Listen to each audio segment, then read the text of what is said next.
You ready to do this, Steve? I am always ready to do it, Spence. Punch it, Chewie.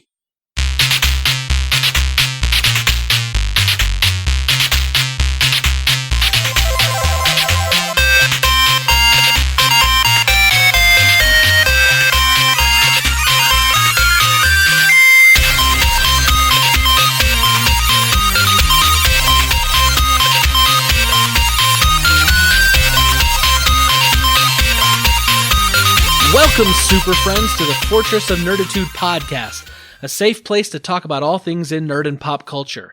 I'm Spencer Stapleton, and my co-pilot, as always, is Steve Madura. To infinity and beyond! We're two best friends that, despite being fathers and husbands, we just refuse to grow up. Thank you for joining us. This is episode number 59, and we release every Thursday morning on iTunes, Google Music, Stitcher, and now YouTube. If you like what you're hearing, hit that subscribe button and get us automatically each and every week. In your ear holes. Yeah, in your ear. I don't know if the in your ear holes thing needs to be a part of it, but I just like it. You know what? I was listening to the show last week's show just to kind of check and see how it sounded, and went through the intro, and my son was listening. He was laughing so hard, he was like almost crying just at that part. I'm like, really? The ear holes? I'll have to tell Spence. So. Well, that's interesting. I'm glad to know that the 10-year-old market really finds me funny. Right. That's your sweet spot. Yeah. Steve, I wanted to tell you this one thing, that we are now international. Really? Yes, I've been looking, I've been doing the research, I've been following the numbers, and we're consistently getting a single listener in Sweden every week. This isn't Noodlepats, is it? Because no, this is the guy. No, if you remember, Azoj Noodlepats moved to Costa Rica. No, okay. Costa Rica. Yes. No, we actually have a single Swedish listener who listens to the podcast each and every week. So, dear Swedish listener, thank you so much for making us an international podcast and taking your time to listen to us. And by the way, we love your meatballs. I'm just saying. Every time I go to IKEA, man. Every time I go to IKEA. I get them also. I mean, I do get them on IKEA, but my wife's family's Swedish, so we have Swedish meatballs and like boiled potatoes and lutefisk. And you have lutefisk? They do. Christmas Eve, like they have this big Swedish dinner, and they have also what's the name of this? They call it tomato aspic. It's basically like kind of like a chunky V8 maybe with like chunks of like the stuff, but it's in a Jello mold and it's kind of like gelatinous. Oh, that sounds delicious. I'm not a big fan of it, but they love it, and I'm sure it's healthy for you. But well, so anyway. I just looked it up on the internet, how to say hello in Swedish, and I think it's Hej. I don't know, it's Hej, so I don't know how to actually pronounce that, and it has an exclamation point. So I really had to add some gusto, but I probably slaughtered that. And we probably just lost our one Swedish listener. They actually, I just saw something in the newspaper actually about it had ranked the top 25 happiest countries from 1 to 25. Mexico was 25th, so just to let you know. America was United States was 14, but Sweden was like number 3, I think. Norway was number 1. So very happy people in Sweden. Very happy. Wow, that's cool. Maybe we'll have to take this podcast on the road someday, and that's where we should go. Well, we're probably adding to their happiness right now. So to the Netherlands, to that region of Europe. Yes. Anyway, I'm down. Steve, how are you? What is new? I'm good. Not much. I was trying to think of like what's new, what could I share, what's happening, but really, kind of status quo. Things are rolling on. Time is ticking by. Work is good. Life is good. Family, friends. Yeah, it's all just good, So nice. Yeah. It's not really much to report. Kind of been just a status week. Everybody's back to school, so that's kind of good. And yeah. It's nice to kind of get back in the rhythm of things, though it has been a little bit of a rocky start to kind of start getting kids up at 6 o'clock in the morning again. I have to give kids piggyback rides, and 9 and 10-year-old are a little big. I'm like, just get on. I'm going to take you downstairs. We're starting the day. So I try to meander everybody out of bed like herding cats or small cattle. So anyway, but yeah, it's been a good week, and I'm excited to be with you once again in these hallowed halls of the fort.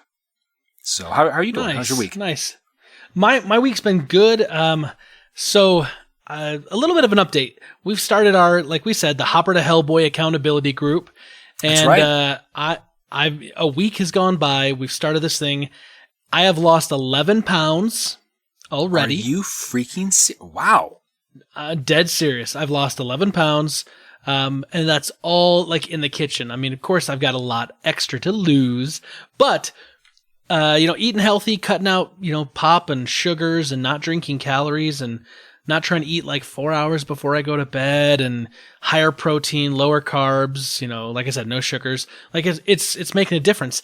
And then, I've been also doing meal prep. So like a week ago, I made a bunch of like chicken in my Instant Pot, and I made some veggies and some rice, and I just kind of like portioned it out, and I've been taking those to work. And then tonight I got these little Fit Packer, they're called like Fit Packer containers. Peter Christensen, super friend of the show, was on the Discord channel that we set up for the Hopper to Hellboy accountability group. And he was kind of telling us about them. And I was like, oh, that's kind of a cool idea, because you put in your 6 to 8 ounces of protein and then you just load the rest with veggies. And they arrived today, and I was like, this is excellent because I'm going to be cooking up a bunch of food to make meals for this week. So I cooked up 4 pounds of steak and a big, huge bowl of like this broccoli that I put like olive oil on, and I and a little salt and pepper and a little bit of garlic, and I baked it. And then when it came out, then I sprinkled lemon juice over it, and then put a little more, I put a little bit of Parmesan cheese, just a little bit on it, and just kind of like let it kind of melt in a little bit. And then I let it cool down so I could put it in these little Fit Packer food prep containers. And then I made steak, and I had these big 4 fatty, not fatty, but like big 4 big thick, New York strip steaks that I got from Costco. And as I prepped them, I put a rub on it. I got this, I was going to pan fry them because I wanted to get a nice sear on the steak. And then I was going to, then just kind of reduce the heat and cook it in some butter and kind of get some good flavor. And I put this kind of rub, which was like salt and pepper and this like little like kind of steak seasoning stuff that I have. Sure. And I tossed them into the skillet.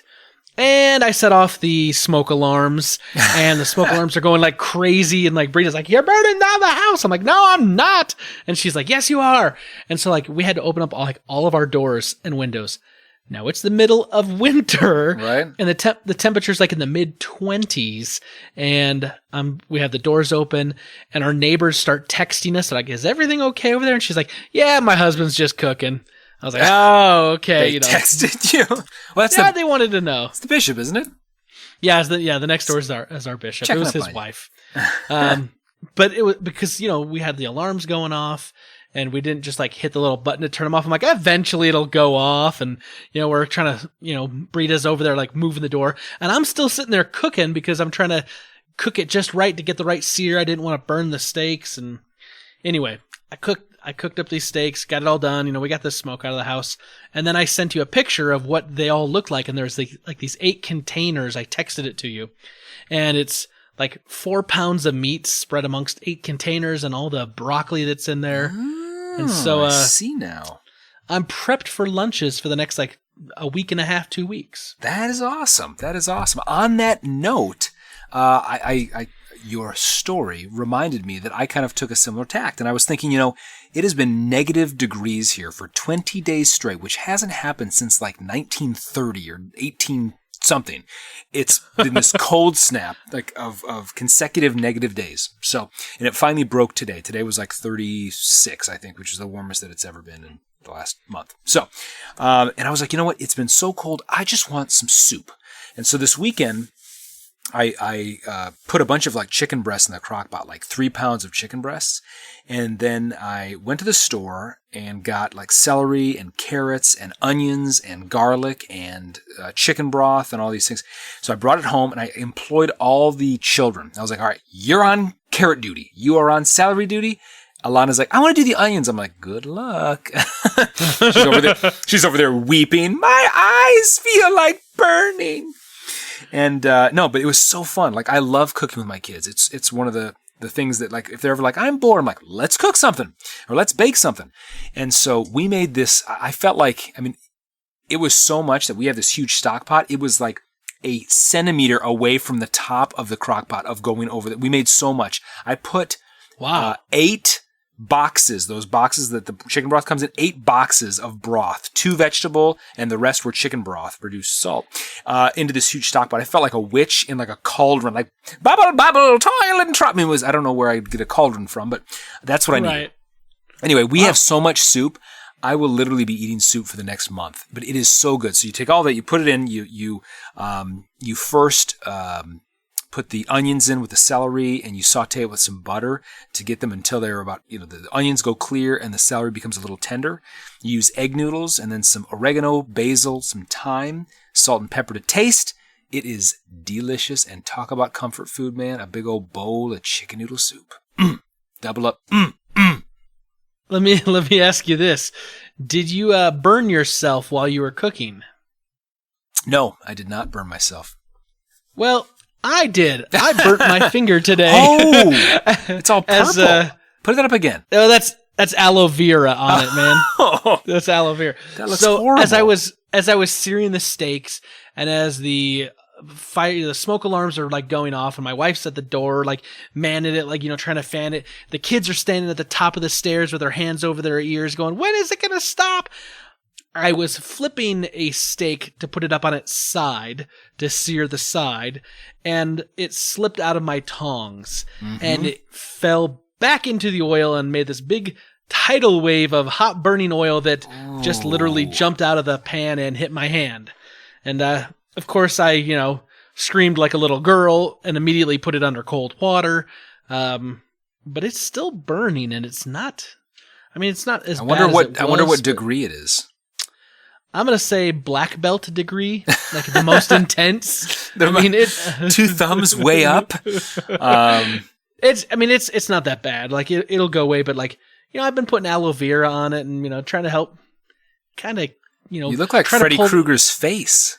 I'm just kidding, right? No, just pull the heat out of it. Anyway, so like, I was just like, I know I hardly ever have mishaps in the kitchen, but when I do it right. Well, whenever you're handling like a steak, I've done the same thing, trying to like get all the sides of it with like 2 tongs or 2 whatever forks, trying to do it. It's hard. Yeah. It's like a wet noodle, except it's meat and not wet. Anyway, whatever. Whatever. Yeah, whatever. That's cool. That's awesome. Speaking of screaming like a little girl, I have a coworker who recommended that after my morning runs, he's like, "Here's what you got to do, man. You got to get in a freezing cold shower." I'm like, "Really?" He's like, "Oh yeah, man. It keeps the metabolism going, keeps it running." And he said, "You can't get in a warm shower and then turn it cold. You just got to get in the cold shower." He's like, "I've read all this stuff about it. It really helps this, that, and the other. Lactic acids and all this crap." So a few days ago, I get the cold shower going. I just came in from my run. I'm like, all right, I'm going to do this thing. I jump in and I screamed like a little, I was like, ah! The kids are like, "Mommy, I'm scared. What's going on with Daddy?" She's like, "You should go up and check on him." She's like, on second thought, he's fine. Yeah, he'll live. Yeah. Actually, it's funny because like I've read some articles about how there's a lot of health benefits to taking cold showers. Yeah. And I've tried it a time or two, and let me tell you, the problem is like you have to get past that first like initial like that first minute and a half where like you get that shock to your system, which is what everyone says is so great for you. Yeah, you can't breathe. And personally, I think a heart attack isn't the best thing for me, but whatever. I mean, they're doctors. What do I know? It does become refreshing though after the first minute and a half, 2 minutes. Yeah. Once you get past that point and then it's cold, then it's good. You're fine. Yeah. But let me tell you, when it's, negative 20 out and you're waking up in the morning and your house is cold and you feel cold and then you want to jump into a cold shower, man, that crap ain't going away. You're going to feel that all dang day. So I was going to say, I could not get my temperature back up all day long. So the whole rest of the day, like I'm freezing. I have goosebumps. I have diamonds for, anyway, I could not get warm the entire rest of the day. You had the King Triton nipples going on. That's right. That's a little callback. I can cut glass with these babies. Wow. Interesting. Yeah, so, anyway, I digress. Yes, and then some. Well, good. Like everything else, besides like the meal prepping and the exercising and eating right's going well for me. Families, family and kids, like they got a little bit of sickness. They kind of had a little bit of the fever and a little bit of that kind of cold and crud that's going around. But I think we're kind of past that. It was just kind of a quick, like 2-day type of thing, not the big nasty stuff that like people are getting, laid low with. But good, man. But yeah, man, we're on the doing weight loss. well. That's freaking awesome. I'm proud of you. Yeah, man, I'm gonna keep on it. And like I said, to anyone that's listening, our super friends, we've got a Discord channel. You can download the app. It's free, and then you can just get in there and talk with us. There's like Ed Placencia, who's been a guest on the show, co-host of Married to the Games. He's in there. My brother Josh is in there. Super friend Jason Both, Peter Christensen, which has been a guest on the show and as a super friend, he's in there. A guy from my motorcycle club, Money's in there. Like, Ian Corey Drake is in there. We got people. More people are jumping in and joining, and it's just good to have people who are being supportive and, willing to kind of check in, and see how things are going and, offer advice and, whatnot. So it's good. Yeah. Very cool. Well, very cool. Well, I would say that it's time to jump on to the next portion of the show, which is my favorite part of the podcast and yours. Rebel Intelligence. I always have to let you know, many Bothans died to bring us this information. Rest in peace, you Bothans.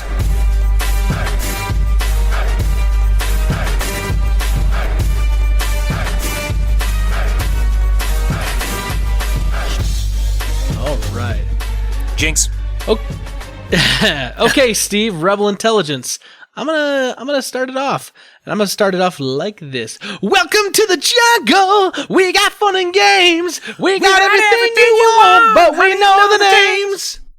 And by that I mean Jumanji, Welcome to the Jungle, has climbed to the #1 spot at the box office this last week, dethroning, if you will, Star Wars The Last Jedi. And it made $36 million this last week, which isn't like big money, but like the fact that it's still climbing into first place after it's been out for 3 dang weeks. And it's still, it opened against Star Wars. So obviously Star Wars The Last Jedi is making more money than it total, but it got to the #1. It saw an increase, whereas a lot of the others are dropping off. I think it's up to like 244 million now at the box office. So if you were thinking on the outside that this looked like a cash grab, I'm not saying you were wrong, but I'm saying it's made enough that there's probably going to be another Jumanji movie down the road. I won't be surprised. Right. Now, were you a little surprised by some of the other ratings? The fact that The Last Jedi slipped 55% from the last weekend, it's pretty significant. It's the thing, and we talked about it last week. The Last Jedi is a divisive movie. Like fans, they really love it or they really hate it. It seems like there are those of us that are in the middle that liked it but saw that it had problems and whatnot. But there's some middle ground, but not a lot. And so I think there's room to see a fall off pretty quick. I don't think that movie's going to have a lot of staying power, but surprisingly enough, man, Jumanji Welcome to the Jungle is getting some staying power. And let me tell you this. I didn't think I was going to want to go see this movie, Steve, but my movie pass arrived today. And so I've got a golden ticket. That's right. I'm itching to try this thing out. So I may go see Jumanji this week or this weekend just because I can. So, when I was a kid, before we move on to the next item up for bid, I actually wrote a parody to Welcome to the Jungle called Welcome to Welcome to McDonald's. We got fries and shakes. We got everything you want. And then I anyway, it was a little my first parody, my first Weird Al experience, and it did and not you've never top any looked charts. back. Yeah. So speaking of music and chart topping and all the rest, I saw this article that I thought was just kind of funny to share. Talking about kind of nostalgia. We talked about this last week, and we've talked about it in weeks past with Stranger Things and other such. We talk about technology and how sometimes the way that old machines make us feel and the way they sound, a lot of people, maybe your parents or whatnot, love the sound of records just because they have vinyl has a different, something to it. People like books or newspapers for the same reason. And there has been I wouldn't call it a huge, but a meaningful or a significant uptick in 2017 in the sales of cassette tapes. What? They were up 35% over 2016, which it's relative. I mean, it's 174,000 new cassettes. You're talking about like cassette tapes, like the things we used in the 80s. Yeah, like Maxwell and all the rest. Yeah. Which okay. It's it's not a huge number, but it's huge for like a retro format that's not vinyl, which vinyl has still kind of had some staying power. So it's pretty incredible. And the reason, kind of the catalyst that this article talked about, that's kind of leading the charge, is Guardians of the Galaxy, Volume 1 and 2. And right behind that would be the Stranger Things soundtrack, and so Guardians of the Galaxy and Stranger Things, these two franchises accounted for almost half of the cassette tapes sold in 2017. Wow, that's interesting. I mean, that's kind of cool to know that like that revival market's still kind of out there. Well, yeah, and I didn't realize that Star-Lord had this kind of power to revive a dead media format, in addition to flying and all those things. Yeah, Star-Lord's got power, man. He's got power. He's got power, man. He's got power. I gotta say, so Steve, let me ask you a question then. Yeah. Are you into like the kind of throwback revival media? Like, are you would you like if someone says, "Hey, I'm going to get you this," would you rather get like a cassette tape or like a vinyl like LP? Or would you actually rather just still get like a CD, or which is pretty much universal now, just like get a digital copy that you can just download and put on your phone? I would much rather get a digital copy. But I will say that like I have listened numerous times to like YouTube's Guardians of the Galaxy Volume 1. Just click it on and listen to it, because I think the collection of music in that album is awesome. Volume 2 it's not as, I don't like it as much, but it's still a great album. So, but I would take it in the digital format. I wouldn't dust off the Walkman and try to carry that brick around. Yeah, I'm digital all the way now when it comes to music. I mean, I've still got CDs, but I've ripped all my CDs years ago, and I just kind of keep them in like a little binder that's like, hey, if something ever happens, I'll go rip them. But like, yeah, I'm all digital now. I know that the vinyl thing, man, I know it's big. I know like from Christmas, my brother-in-law got a couple vinyl albums, and my father-in-law got a couple vinyl albums. They're kind of into that. And I know my brother even has some of that stuff. I just look at it and go, man, I don't want to invest all that crap. Jeez. Right. I mean, there's that too, but it's just, I don't want to have to go out and, I mean, I get it. I know the argument of like, it has a warmer sound. It has a better sound. There's a warmth to it and just kind of I don't know, like an ambiance, but there is. Yeah. I don't have a record player. So like I would have to invest in a record player, and then I'd have to try to find a way to get it to work through speakers and all the rest, and then needles and then start also, getting records. Can't take it. Yeah, you can't take it portably. You can't take it when you exercise. You can't take it in the car. So vinyl is very location specific, right? Right. I will play this on my record player in the comfort of my own home, and that is it. Right. Whereas like my little Google Home device, I can just set that up in my bedroom or my kitchen, and I can say, okay, Google, play me blah, blah, blah. Yeah. And blah, blah, blah plays. And blah, blah, blah plays. I love that album. Right. Isn't that the best? We got an Echo Dot, and then an Echo, I don't know, a full sized or whatever. Yeah. And they're awesome. We have one downstairs in the basement and one upstairs. And the kids love it, man. They talk to it more than they talk to me. But playing this music or that, or it's there's I don't know. There's no need in my mind for. Well, Steve, I'm gonna stick with technology, and I'm gonna hit you up with a news article here in Rebel Intelligence. So buying your movie tickets online has become a big thing. I mean, obviously, it's been around for a while now. It's how most people get movie tickets, I'd say. Here's the interesting thing. Fandango has now said, and Fandango is a huge movie site. Like, you can go on Fandango and you can get tickets for almost most theaters in your area. Right. But they're now accepting the Google Pay for ticket purchases. And Google Pay is the new, it's kind of like, not new, but it's the platform by Google where they kind of took kind of like the Android Pay and then the Google Wallet, and they just kind of merged them together under like one kind of service, and they rebranded it as Google Pay. And it's been launched, and Fandango's a partner that you can use it with, as well as like Airbnb, Dice, Hungry House, and Instacart. And so there's these other things that are coming, and like the ability to like have your bank account linked to like a Google Pay service. So it's on your phone and you can just like go up and like touch your phone against one of these little readers. It's a really kind of a cool thing. I haven't bought in 100% on it yet, but I mean, we're getting to the point now where like I take out a piece of plastic out of my wallet and I insert the little chip end into a thing and then I punch in some numbers. So I mean, that's really going digital anyway. So why not make the full transition over and, use that and whatnot. But now you can buy your movie tickets. And here's the thing, Super Friends. If you're listening to this, to commemorate the launch, Fandango and Google are offering $5 off of a movie ticket for fans who use the Google Pay on the Fandango Android app. You just have to enter the promo code Google Pay 2018, and you get $5 off. So that's gonna be like a half price ticket. That's for the entire year?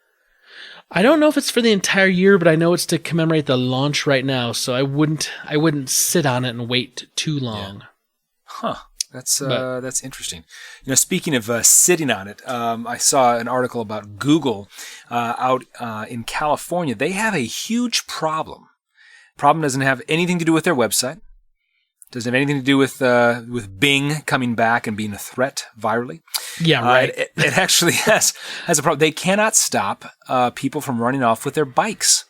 So Google has this huge campus out in Mountain View, California, and they have hundreds of bikes around campus for their employees to use to travel between buildings because it's big campus. Yeah, they've got about 1,100 what they call G bikes, and apparently like they get 100 to 250 bikes stolen every week. Wow. And they have like a task force of like 30 like inspectors or whatever that go around and try to collect up all these bikes from around the region.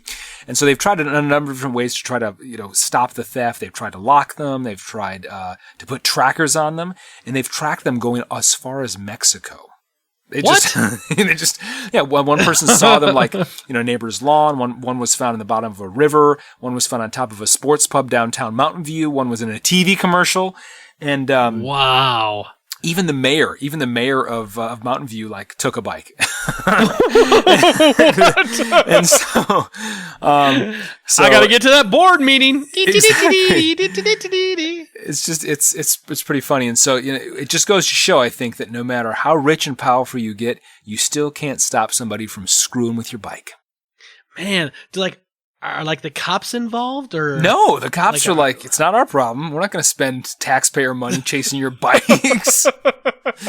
So, but it's like a thing. Like everybody knows, like, oh, it's no worries. I can just borrow it for the day or two, or never give it back. You would think that Google would like put in some sort of technology where like they'd have like a bike rack and like the bike would lock into the rack and you'd have to like scan your like Google like ID badge or something to like unlock it. Right. Or it could it would shock you if you weren't the right person or some kind of cool technology. They're Google, man. Wow. Isn't that funny? So here's my question. What do they spend on bikes every year to replenish the bikes that don't make their way back home? I'm sure it is a drop in the proverbial Google bucket. So. That's probably true, but stop that's funny, stealing Steve. our freaking bikes. I like that. It's a PSA from Google. Nice. Well, I don't have a great transition. I mean, stealing bikes to maybe stealing our heart in the new upcoming Sabrina the Teenage Witch on Netflix. Oh, nice dissolve.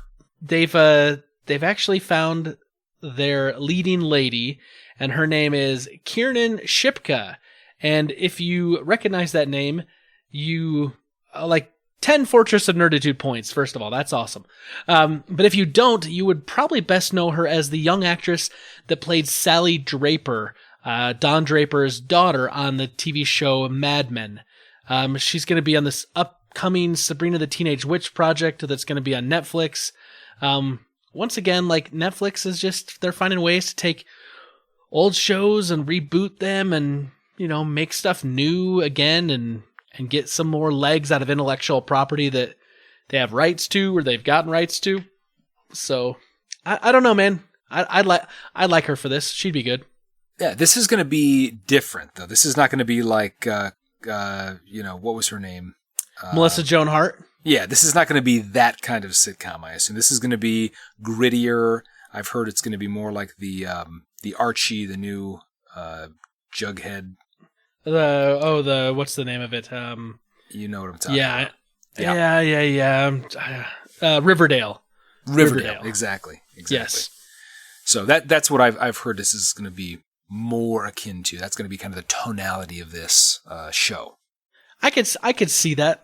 I mean, I don't know. It's one of these things where I'll probably give it a view, at least an episode or two, depending on length, and kind of see if it's any good. If it's not any good, I can pass on it and move on. I got other things, but I'm sure it'll be big. Netflix is killing it right now with some of this stuff they're coming out with. Yeah, it'll just be on the blacker side. And speaking of black, there was actually Blackbeard, the pirate. Speaking of leading ladies and leading men, nice, right? His ship, his maiden ship, or his flagship ship, was recovered from some conservationists and the North Carolina's Department of Natural and Cultural Resources. They found his ship, which was shipwrecked, I guess, off the coast of North Carolina recently. And as they were going through the crew, this ship was called the Queen Anne's Revenge, and it had been stolen from the French, who stole it from the British, and Blackbeard kind of used it as his flagship. When they pulled the wreckage and all of the 27 cannons, they found this mass of wet paper stuffed in one of the cannon holes, I guess. And as they took it, took this cannon holes, is that the proper term for, is that called the barrel? Cannon? The barrel. It's akin to ear holes, isn't it? Ear holes, right? Cannon holes. Anyway, so what they thought would be, some, kind of a Slavish kind of, script. It actually happened to be Edward Cook's A Voyage to the Southern Sea or the South Sea and Round the World, which was kind of a detailed exploration of the British naval officers' participation in a global expedition. And so basically these kind of showed historians and whatnot that pirates back in the day were not, of the vagrant type that we kind of see them classified in popular media, but, they actually liked reading these types of things and possibly even took ideas from some of these, Robinson Crusoe and these types of texts in some of their plunderings, being like, that's not a bad idea, so. Wow.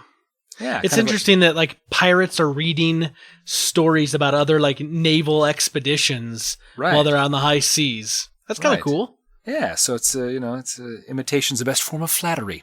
But what I thought was interesting though is it talked a little bit more in this article about Blackbeard himself, and apparently he was like actually a really nice guy and very like merciful.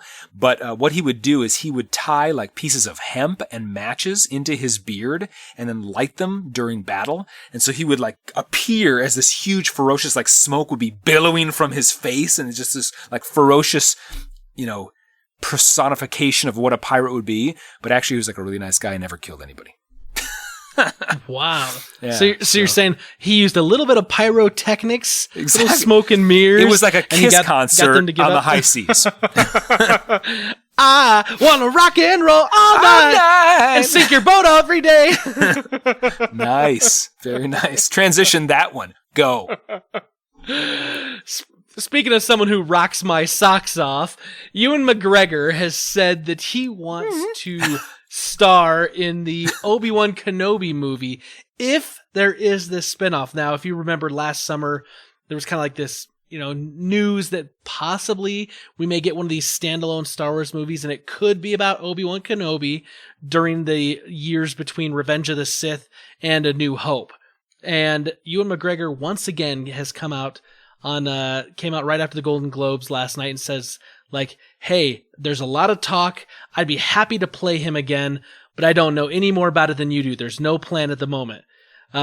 He also said he saw The Last Jedi and gave it his stamp of approval. Here's the thing, though. We've seen this before lately with like actors like saying like, hey, I'd play that role again. I mean, Ewan McGregor's just saying this now play about Gandalf. Obi-Wan. Yep, right, Sir Ian McKellen. Also, Val Kilmer wants to play, Iceman again. Never gonna happen. Top Gun. He can get on the Hellboy.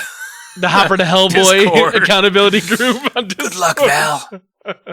Hey, we'd be supportive. Of course, we're there for everyone, man. But yeah, it's I don't know. It's interesting. Would I love to see a movie based on Obi-Wan Kenobi? Yes. Would I love to see a movie with Ewan McGregor as Obi-Wan Kenobi again? Yes. Do I think it's going to happen? Not in a million years. Really? I don't see it happening. You don't see the movie being made, or Ewan McGregor being asked to play the part? I don't see the movie being made. Really? Because here's the thing. We're going to get... Okay, so we got Rogue One, right? Rogue One was basically a story to say like how the Rebel Alliance stole the plans for the Death Star, and it goes right up to the point, basically, where A New Hope picks up. It adds depth to A New Hope without rewriting it. It was really good in that respect. Now they're doing a standalone of Han Solo, and they're going to delve into his back character story, because there's a lot that happens before Luke and Obi-Wan meet him in the Mos Eisley Cantina. Right. How did he get the Millennium Falcon? We know he got it from Lando, and he won it in a game of sabacc. But like, how did that all go down? How did Chewbacca become, indebted to him with a life debt? Mm-hmm. Why does it look like his pants are from the Imperial Navy? Like, and was he so tight? Why are they so tight? Right. Was he part of the Imperial Navy? Was he, a pilot for the Empire? Like, we don't know these things. There's a lot of room that you could expand upon that without changing the character of who he is. And you could show kind of how he leads up to getting to Mos Eisley Cantina. Here's the thing about Obi-Wan Kenobi. As much as I would love to see this, we know at the end of Revenge of the Sith, Return of the Sith? Why am I blanking this right now? Revenge of the Sith. Revenge of the Sith. Yeah, I don't know. I'm tired. But at the end of that movie, we see him take Luke. They split up Luke and Leia. This isn't spoilers, guys. You should know this. He takes Luke. He goes to Tatooine, and he puts him in with his, aunt and uncle, right? Owen and Lars Beru. And then he basically stays on Tatooine the rest of his life to kind of look after Luke, to also just, kind of be there in case anything happens. He's a desert hermit. Unless he's like going off world and having all these adventures, this is a time in the galaxy where the Jedi are being hunted down to extinction or near extinction. Anyone that's going to show any Force abilities is going to be, struck down. So I can't see them like going off and having all these big grand adventures. It's going to be more of like a, hey, let's crack some rocks and build a hut and, try to stay alive. I don't see Disney wanting to make that movie. So I just don't know. Like, as much as I would love to see another movie, I don't see it happening. Prove me wrong. I mean, I would love that, but I had a really good conversation with one of our super friends. You don't know her, but her name's Emily. Anyway. Oh yeah, I've heard of her. That one, yeah. And she actually brought up some good points. She said, while she'll probably watch the Han Solo standalone movie, she said she's not really that interested in it. What she'd really love to see, which I thought was a thoughtful point, was she'd love to see a standalone Yoda movie. She said, we don't really know much about Yoda, but would love to see kind of some of his backstory before we see him in Dagobah. And I thought, wow, that's actually something that I would be interested in. Where Han, I think you're right. I mean, there's a lot of things to be learned about him. But I think we know, I guess, a lot about his character, just kind of inferred about, he's kind of a a rogue, a scoundrel, a criminal, a scoundrel. He made the Kessel Run in less than 12 parsecs. So they say. But I would love to see something, Yoda or I mean, maybe Chewbacca. I don't know. But anyway, but I think there are other characters to be explored. But I am glad though that we're going to be moving beyond. I mean, she, like you, have read much more of the books and of the other video games and other things that I don't know if they are or are not canon based on Disney's purchase of. I don't know, but. I think there are a lot of other characters, and it's nice now that we're going to be exploring Rey and others from The Last Jedi on. So anyway, we'll see. And if there was a movie to be made, I would watch it. Now, if there was a movie to be made and Sir Alec Guinness was there, God rest his soul, I'd definitely watch that. Yeah, I'd be down. Anthony Hopkins could play a mean Sir Alec Guinness playing Obi-Wan. That would be a little interesting, right? One character playing another character playing another character. Inception. Yeah, but then we're going to get that Christopher Nolan noise. And I think that would ruin a Star Wars movie. Just saying. Anyway. That's right.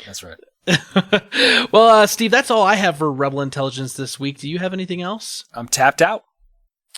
Well, let's move on. Steve, last week we asked our super friends a question. We asked them, what are your thoughts on The Last Jedi? Did you like it? Did you love it? Are you on the dark side? Are you on the light side? Mm-hmm. And then give us a reason for that. And so we're going to start with one of our super friends, and we're going to start on email with Peter Christensen. He says, Cheerio. Dear nerds, I'm excited to be part of the Hopper to Hellboy group. It's a very supportive group. Thank you, Peter. I appreciate that. We're happy to do that. He says, from last episode, he says, if you're interested in the problem with police violence, a good resource is the Mapping Police Violence Project, which is mappingpoliceviolence.org.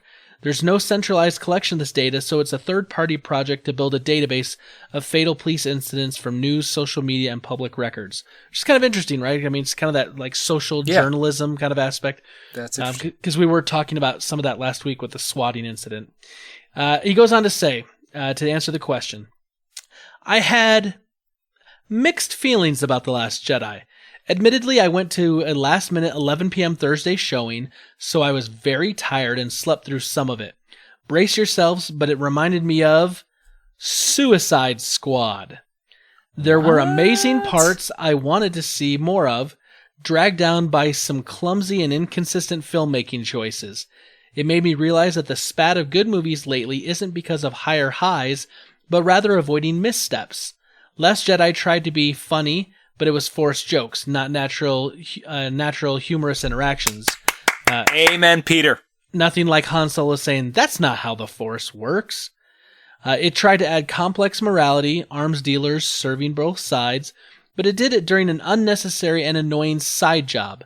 But there were so many outstanding parts. The ambiguous Force connections between Rey and Kylo Ren, the visuals on the salt planet and the light speed kamikaze, Yoda teaching Luke once again, everything with Leia. It felt like it's in the DCEU family of movies that could be greatly improved by removing 20 to 40 minutes. But Rey is just the best, the absolute best. I'm fine with all the Star Wars-y stuff in the movie. I just wish the movie was better as a movie. Cheers, Peter. Well said, and I agree wholeheartedly. I think Rey for me was a shining beacon in that movie. Yeah, I'm with you there. I really did enjoy her arc there. Jumping over to Facebook. Let's start with Josh Stapleton. He says, yes. So he did enjoy it. He says, I thought it was really enjoyable. Was it a perfect movie? No, it wasn't. But since when have any of the Star Wars movies been flawless? I had gripes, but overall I found myself glued to my seat and thoroughly entertained. I can't wait to see it again. He does bring up a good point. I mean, not a single Star Wars movie has been without its flaws. Whether it's, stormtroopers hitting their heads on blast doors or Luke bouncing on trampoline, in some of the originals, but plus some of the wooden dialogue in A New Hope. I get it. Moving on Facebook, Caleb Albers. First off, I want to discuss the hateful words shared by Mr. Stapleton. Not you, Krypton, the other one. He's talking about Josh. He says, Thor Ragnarok and Guardians 2 were fantastic. They were enjoyable and well done and in no way mediocre. Blasphemy of the highest order. Secondly, I had a lot of mixed feelings about The Last Jedi. Overall, I thought it was a great film. Just watching it as a typical consumer, it was very fun and the story was well done. As a fan of Star Wars, I thought there was a lot to be desired and it didn't hold up to all the hype it brought. The main story with the rebellion trying to escape the First Order was great. I thought the tension building was really high and you could feel the stakes. I did feel like if the cruiser was faster than the First Order's fleet, that it should have progressively gotten further and further away, but instead it just seemed to stay the same distance away. But in the end, that was all space physics. I highly agree with you that the side mission that Finn and Rose went on was probably the worst part of the movie, but I do feel that the end of the mission failing was a pretty big deal for movies. I think it showed the reality of plans not always succeeding, and for me, it was a fresh take on the typical plan goes according to plan, time to fight my way out cliché. Jumping to the scene with Luke and Kylo in the past, I think that story from the 3 different perspectives was genius, especially from Kylo's. I think that him remembering seeing Luke and assuming he was trying to kill him was spot on, but something I would have done different and would have liked better would be to keep the story Kylo told Rey and the story Luke told Rey the same, but change the story Luke tells her the second time to him not opening his lightsaber until he was attacked by Kylo. I feel that would have been more true to the character with him not taking it as far as lighting his saber, but just pulling it out and considering turning it on. That way, the first stories would have been more the exaggeration from Kylo and the more truthful from Luke. But overall, I really enjoyed the film. The story was solid. The flow was good up from the Finn and Rose story. But after that, it picked up there as well. There was a huge moment of wasted potential from Captain Phasma, a minor lightsaber being busted and being used later issue.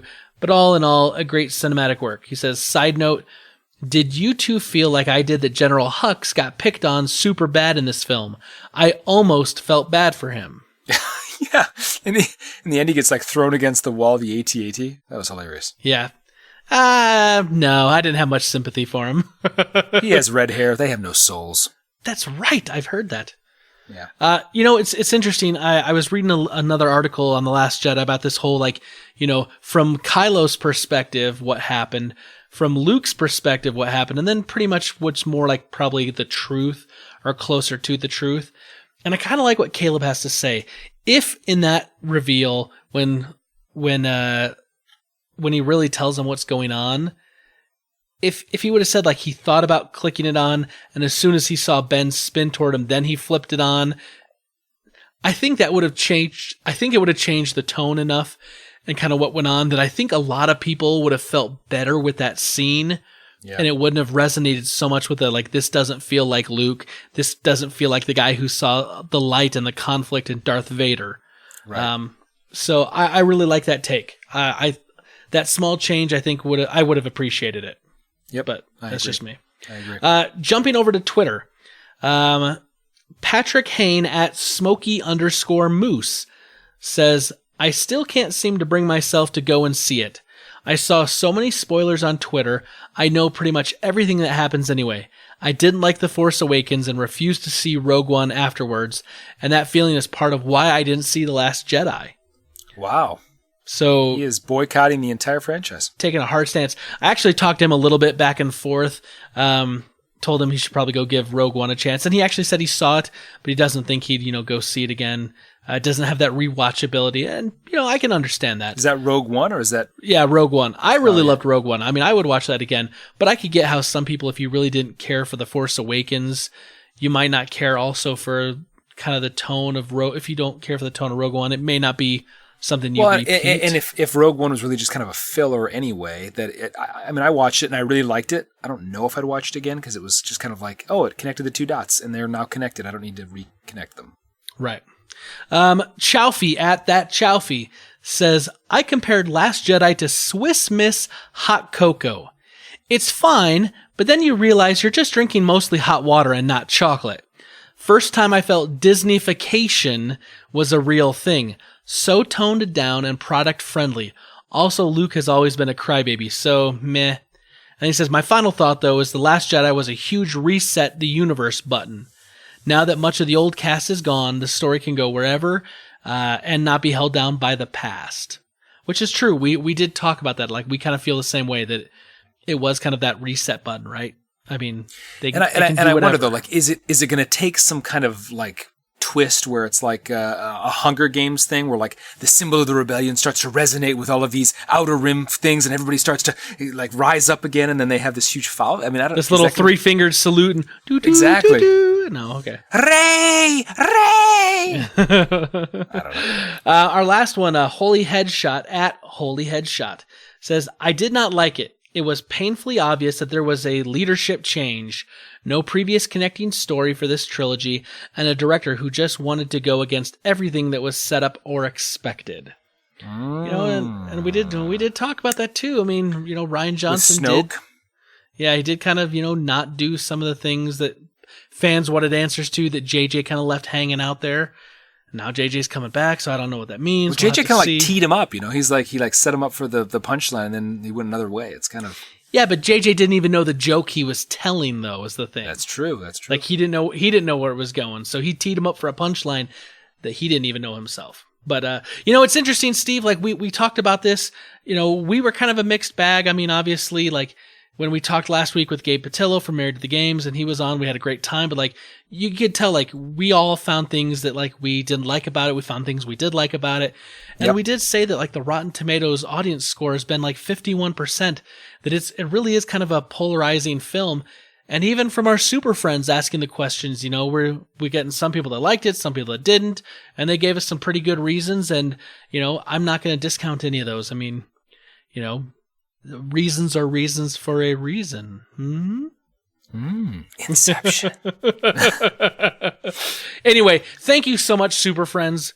We appreciate it when you come on and interact with us each and every week. We're always going to send out our question on Twitter, which is at FortofNerd, at FortofNerd@gmail.com, Facebook.com/FortofNerd. It's all the places you can respond to us on the social medias. Steve, how can our super friends, besides interacting with us weekly, how can our super friends help us out? They can get to iTunes, rate us with a 5-star rating, so the Fortress of Nerditude is easier to find than Blackbeard's Sunken Ship or Spencer's Earholes. I don't even know. I was just going. You heard it right there, folks. You can find the ear holes or find Blackbeard's Sunken Ship. Yeah. Suddenly went to like some Cagney, James Cagney, 1920s flapper. Something like that. Yeah, see? Wise guy, eh? Huh? Maybe it's Burgess Meredith, Penguin. I'm not getting the impression here. And also your impression when you were going to burn the house down, by the way, Brita and you sounded exactly the same. Like, what are you doing burning the house down? I don't know what I'm doing, but it's pretty... Go back and take a listen. You know, it was a tense moment, and we both kind of took the same tone, okay, man? Things were burning me. This house was on fire. There was smoke everywhere. The bishop's wife was a-calling. I'm telling you, neighbors were getting involved. Cops showed up. It was DCFS. Crazy. We had a typhoon. Oh, that's too funny. A perfect storm. Anyway, it was just one of those moments. And like, after like, I gotta say, after everything kind of settled down, I just looked at him like, so anyway, you know, try the broccoli, you know? And she's like, just like, these steaks are delicious. It was like crazy moment, like crazy, everything's going on. And then like, it just like stopped and was like, back to normal. And we're okay. Nothing happened. But it does smell like steak and broccoli in my house right now, which is delicious. Crazy roller coaster of life. Yes. So anyway, Steve, I'm going to ask you a question here, and give me your honest answer. Do you like award shows? No. No, why not? Well, I like, here's the thing. I like the beginning of award shows, and I like the end of award shows. The beginning, because, you watch anything with Neil Patrick Harris and singing, dancing, it's a huge spectacle. It's like Hollywood on steroids. It's like back from like the Hollywood of the 30s and 40s. And then the end, because that's always when the best awards are given. So everything in the middle is like the best Asian costumes of a foreign film with subtitles. I'm like, I don't care. I will say that I get that in the past, everything has seemed like all the good stuff is right at the end. But I know that like the Oscars, like the Academy Awards, like I know they come right out of the gates now with like the best, I think it's the best actor and best actress. They do, yeah. Because like and they've changed it because of popular demand. Right, yes, because people don't want to sit around for 4 hours to wait to the good stuff. That's right. Well, I ask you this because we in our household, like I'm kind of 50-50. Like there's certain award shows I like to watch. Like I like to watch the Oscars. I like to watch the Golden Globes. Mm-hmm. But I don't usually watch like the Emmys or the Grammys. The Tonys. I don't really watch the Tonys either. Now, Brita, she's like, oh, hey, the Tony Awards are coming on this weekend. And she's like, I'm going to set the DVR. And I was like, I'm going to make my votes. Whatever you want to do. Right. Like she loves the award shows. And she'll watch them all. And she's like, the BET Awards are on, Spence. I'm like, no, I'm okay. CMT, the Country Music Awards, or CMAs. Right, the CMAs. Yeah, I just, I'm not that big of a awards, but a couple of the big ones, especially the movie stuff. I'm a little more Teen into. Choice Award, the Nickelodeon Awards. I know. I'm not watching the MTV Music Awards. I'm not 14 again, so. But I'm always interested in the Golden Globes, and the Golden Globes was last night. I'm always interested in the Golden Globes because the Golden Globes are kind of like a precursor to the Oscars, right? They're, awards are given out that are in pretty much like the same categories, except they have more categories. And it's given out by the Hollywood Foreign Press. Right. But typically like movies or TV shows that do like really, really well at the Golden Globes, then kind of like there's kind of this thing where they're kind of like the favorites then for the Oscars, because the Globes just happened, but Oscar voting just opened up in Hollywood like 3 days ago. And so they've got like these kind of like rounds, like they have like their first round of voting where they kind of like narrow the field down a bunch. And then they have like their second like final round of voting that actually, picks like the winners. And this is, by directors and, writers and, people in SAG and all that other stuff. And so it's almost like they kind of get to see what happens at the Globes, and then like, I really like that, or I thought this shouldn't work, or should have won. They can jump on the bandwagon, you're saying. I'm saying that sometimes. So I thought it'd be interesting because the Golden Globes were last night, that we should talk about the winners of the categories in the Golden Globes. And then I think you and I should do a little predictions, because the Oscars don't happen until the beginning of March. And we should, guess on the big four, best motion picture, best director, best actress, and best actor. And we'll make our predictions, and I'll write them down. And then when the Oscars come back around, we can grade ourselves and see how well we did. Let's do it. I am all for it. Now, I'm all for it. Did you see the Seth Meyers opening monologue? I actually did.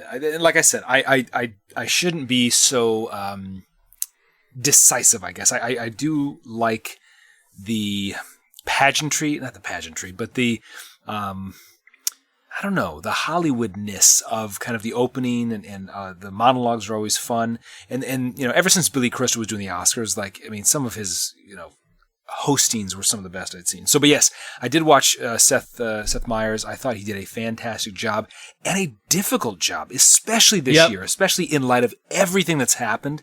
He did a fantastic job walking this wonderful tightrope between talking about it, because it definitely was the elephant in the room, and not making light of it in a way that was disrespectful. Right. Yeah. I agree. Like I saw the same thing, and like he comes right out of the gate swinging. Like, making jokes about, and like making jokes about the people, his first line was ladies and remaining gentlemen, which I thought was classic. Right, exactly. Or his line where he says, like, he's like, for the last 3 months, the men in the room tonight, you're going to hear your name called out. This is going to be the first time in 3 months where you're not going to be scared. Yeah, exactly. And he's like, did you hear about William Dafoe? But he's like, not William Dafoe. He's like, no, he got nominated. No, it's just. Yeah. No, but like he did that. Like, yeah, he walked that fine line where he made a lot of jokes about it, but it was more of the like, we're not belittling the individuals that we're, taking advantage of, but we're belittling, the people that have been doing that and poking fun at it. And like I said, hard job, man. I mean, someone was going to have to do it. And I thought he did a really, really well job. Yeah, I thought he did really, really well at that job. He might be picked for the next host. Yes, I agree. He did very well. And whenever you have to talk about a sensitive topic, you're always gonna walk that fine line. And there will be some that kind of push over the edge. And there were a few that you heard that were kind of like boo. Yeah. I think one that he said that I thought was funny, but it was kind of a kind of hit you, was he said, Harvey Weinstein was obviously not invited to tonight's Golden Globes, but he will be recognized as the only, what was he say? The only Golden Globe. No, he said he will return. To be booed. Yeah, he will return in 20 years. In a postmortem. In memoriam, yeah. In memoriam, yeah. Booed in memoriam, yeah. So, but anyway, I thought he did a great job. Very funny. I thought one of the things that was kind of cool was Oprah Winfrey.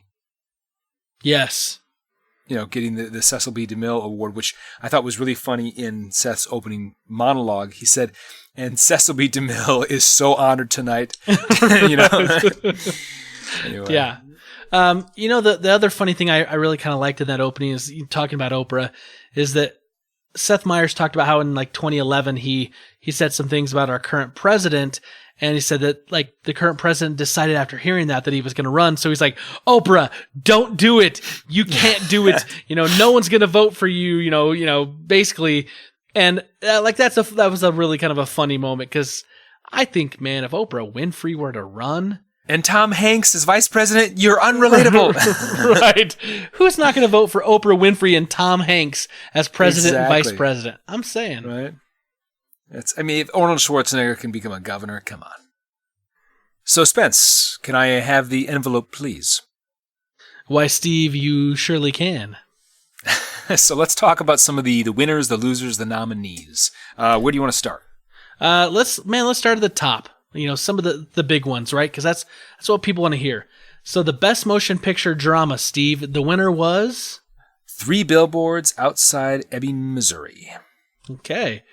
So, the funny thing I like about this is like we have movies for best motion picture drama, and we also have best motion picture musical or comedy. And the winner of musical or comedy best motion picture, Lady Bird. Lady Bird. I didn't see 3 Billboards Outside Ebbing, Missouri or Lady Bird this year. And unfortunately, I gotta say, like, I hadn't even heard of them. Oh, really? No. But like some of the other ones, like Dunkirk I'd heard of, and The Post I'd heard of, and Shape of Water I'd heard of, Disaster Artist, Greatest Showman, I, Tonya, like some of the other ones in these categories, like I'd heard of those, but like the ones that won I hadn't heard, which is always kind of interesting because I've done these things in the past where something wins like the Oscar for Best Picture and I haven't seen it or don't know much about it. And then I go out and watch it because, everyone likes it. And usually that's been a positive thing for me.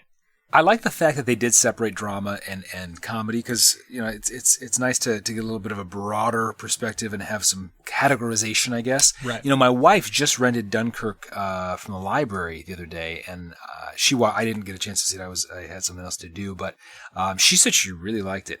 Everything that I've seen from The Post, freak. When you put Tom Hanks, Meryl Streep, and Steven Spielberg together, like, how can it not be amazing? Right? It looks amazing. So, what do you know about The Shape of Water? Do you know anything about the story? Not much, to be perfectly honest. Nope. Yeah, it looked interesting. Was that Guillermo Del Toro? Yeah, it was a Guillermo Del Toro movie. So yeah, it seemed kind of his genre. His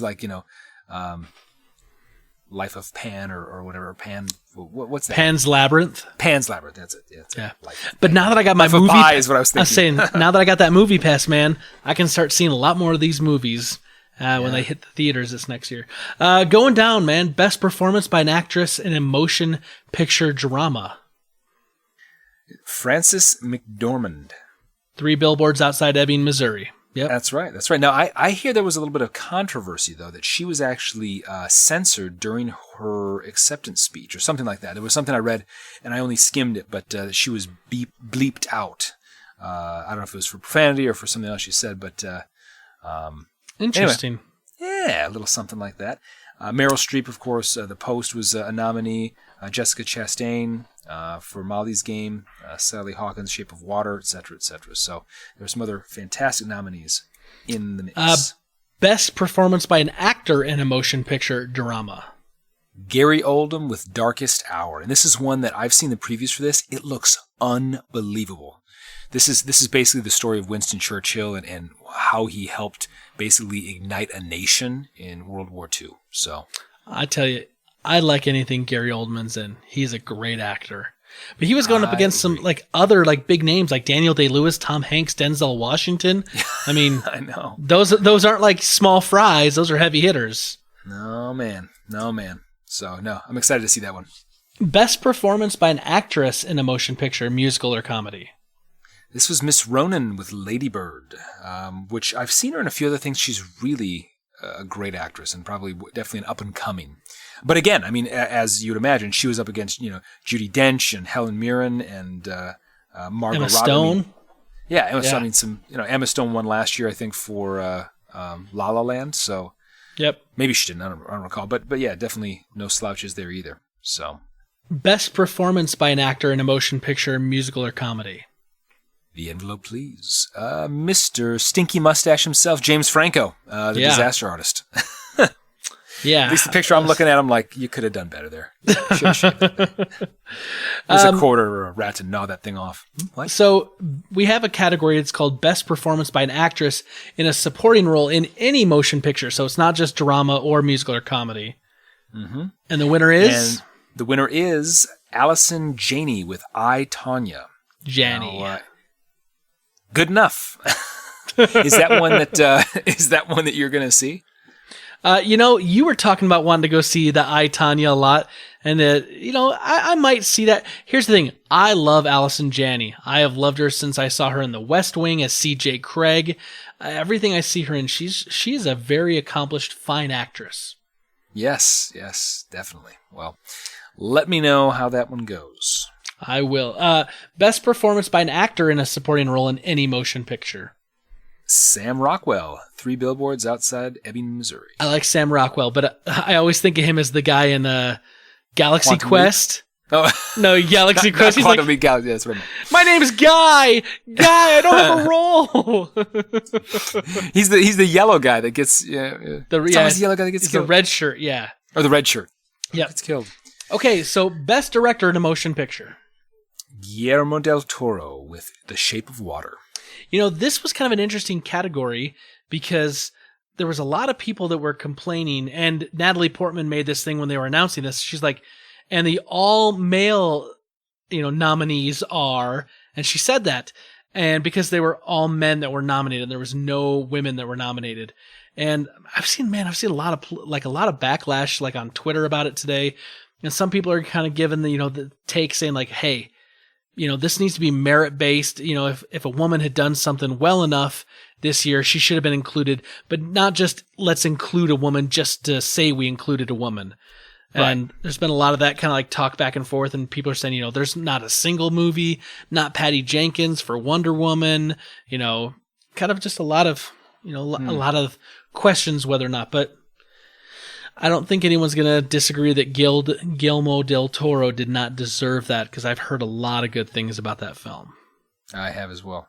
But again, Christopher Nolan, Ridley Scott, Steven Spielberg, right. Quite an accomplished.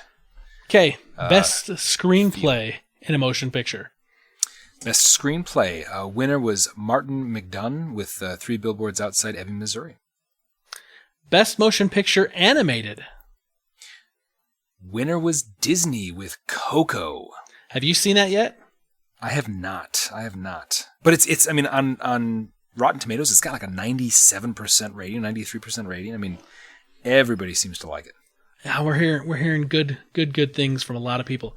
Here's the thing. Let me say this though before we move on. Some of the other nominees in this, do you kind of feel like sometimes they're just like, this was animated, so just kind of brush it on in?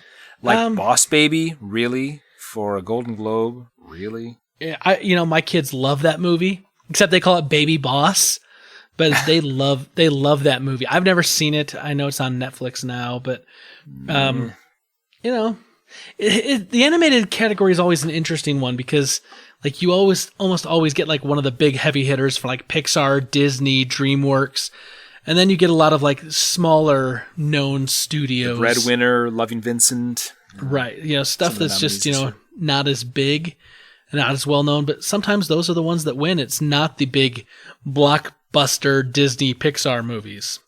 I guess my complaint is that it just seems like another, it might as well be Over the Fence or Ants or Bugs Life, whatever. Like, it didn't seem that it had much heart or much kind of substance. It was just another animated movie. Whereas I've heard Coco really has a lot of heart. And I guess that's kind of the reason for my comment. So, well, all I know is Coco's going to be coming out pretty soon on digital, and my kids are going to make me get it. So I'll know soon enough because they'll probably watch it 10 gazillion times in a row. Oh, have you not seen it? No, I haven't seen Coco. Oh, I thought you had. I thought you went and saw it a few weeks ago. No. My bad. That was some other Spencer I do a podcast with. What? Best Motion Picture Foreign Language, Steve. It's called In the Fade, Germany and France. In the Fade. Can you tell me a lot about this movie, Steve?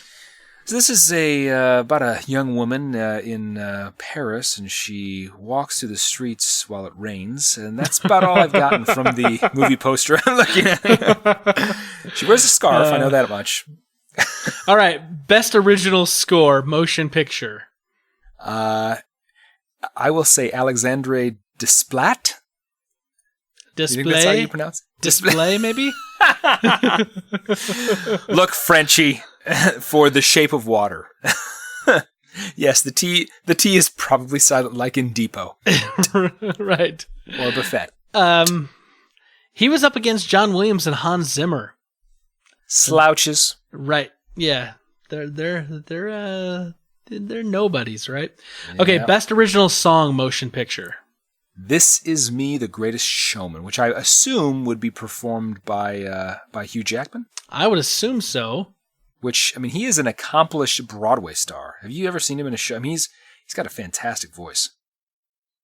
Obviously, Matter of fact, and he almost didn't get the role of Wolverine because he was that kind of an actor. Yeah, they didn't think he was tough enough, but he showed all of us. Showed them. Yeah. You seen Logan? Yeah, right, old man Logan. Best television series drama. The Handmaid's Tale, which is on Hulu. I've heard lots of good things about this, but man, this thing beat out Game of Thrones, Stranger Things, This Is Us, and The Crown. Like that's a packed category. I'm watching the first season of The Crown right now with Brita. It's an excellent show, just super excellent. And of course, we've talked about Stranger Things. I know everyone loves This Is Us, and that's really like emotional and powerful. It's a good show. It's an hour you can sit and cry with your family and not feel ashamed. And then of course, Game of Thrones is excellent. So yeah, have you seen any of The Handmaid's Tale? I haven't because I do not have Hulu. So I have not seen it. Have you ever seen, just on a side note, have you ever seen the show Vikings? No, but I've heard lots of good things about it. Yeah, on the History Channel, kind of Game of Thrones-esque, but more historically accurate. Not so much with dragons, but more kind of historic. I was at lunch today, and my colleagues were talking about it. They said it is fantastic and highly recommended. So, but I think it's on Amazon Prime, not on Netflix. So I have Amazon Video, so I can watch it because I'm an Amazon Prime member. Boom. I'll have to go take a look. Okay, best television series, musical or comedy? The Marvelous Mrs. Is it Maisel? Maisel? Maisel? That's my guess. Marvelous Mrs. Maisel. And that beat out Blackish, Master of None, Will and Grace, the reboot. Best television limited series or motion picture made for television. That would be Big Little Lies. Big Little Lies. Best performance by an actress in a limited series or motion picture made for television. Nicole Kidman with Big Little Lies.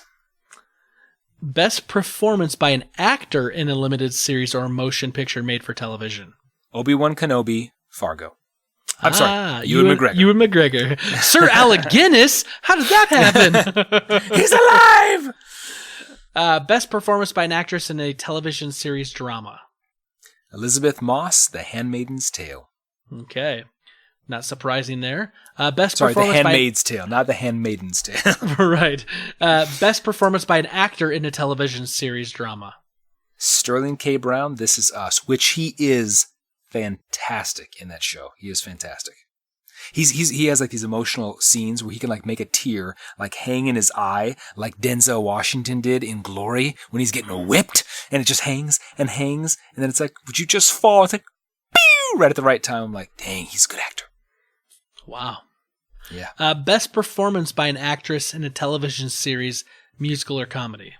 This is Rachel Brosnahan, and this is The Marvelous Mrs. Maisel, yeah. Best performance by an actor in a television series, musical or comedy. Master of None, Mr. Ansari. Aziz Ansari. I love Tommy Haverford. I'm just telling you, Parks and Rec. Oh, my little Tootsies. Anyway, I love him. He wears his like pink polo shirt. It's sad.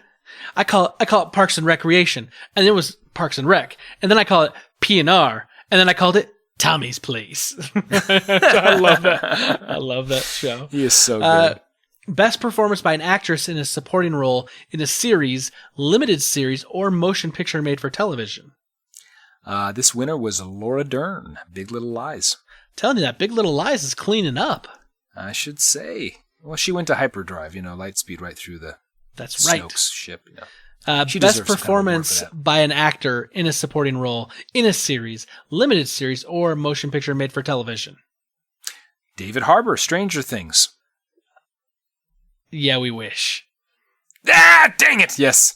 Alexander Skarsgård. Skarsgård. Whatever, doesn't matter. Go Harbour. Big Little Lies again. And then, of course, the big thing at the end of the show, right, is the presentation of the Cecil B. DeMille Award, the Lifetime Achievement Award, and the recipient this year was Oprah Winfrey. Steve, what did you think of Oprah's acceptance? I thought it was actually really genuine, and very, just very down to earth, very real. I mean, she talked about growing up in Milwaukee and kind of seeing Sidney Poitier win this award back in the 60s, and what that did to her and what that meant to her, and what hopefully girls now watching her receive this award would mean. And I thought it was really well done, very well done. Yeah, I loved it. I mean, it was one of those things where she talked about some of the political climate that's going on right now, and she talked about the kind of the Me Too She talked about the Me Too movement, and she was speaking from the heart, and she was talking about trying to inspire other young women the way she was inspired, and and trying to provide a world where we don't ever have to have this Me Too movement. No one ever has to say Me Too again. And it was a really kind of inspiring speech. You could tell it was from the heart, and it was just done in the way only Oprah can do it. And I know a lot of people have gone onto the internet, and they're like, hey, they're hinting about Oprah running for president, and she just gave this great speech. Oprah should run for president in 2020. And of course, the internet being the internet, they're going to run with that rumor, and, people are going to say that. But, I mean, I just felt it was very heartfelt, and it was very appropriate to the year and kind of what's been going on, and felt, it felt authentic to Oprah, right, as a person. Yeah. She talked about somebody believing in her and giving her like AM mornings, and then who did you say? Her TV show, and then it going... Her TV show, and then somebody saw her and said, you'd be perfect for The Color Purple. I remember watching that show, The Color Purple, the movie, back when I was a kid. And I remember her portrayal of that character, and I literally do not remember the character, but, she was a slave in the movie, or had been a slave or whatnot. It was moving, and I was like a little kid when I watched it. I just remember like it moved me, and I was very emotional. Way back in the day. I mean, that's got to be a 3 decades old movie, but yeah, that's maybe like 1986, 1987, somewhere around there. Mm-hmm. It's been a while, that's for sure. 1985. Yeah, Oprah. Yeah. There you go, 85. Yeah, Oprah Winfrey though. I mean, come on, how can you not like her? I'd vote for her. I'd vote for her Especially if she gives us some of those favorite things, like, "All right, America, you want my favorite things? Vote for me, and you'll get them." Right. And I'll put candy machines in every bathroom. Just kidding. Gail told me that all of you want this, so you get it. That's right. Everybody in America gets a free car.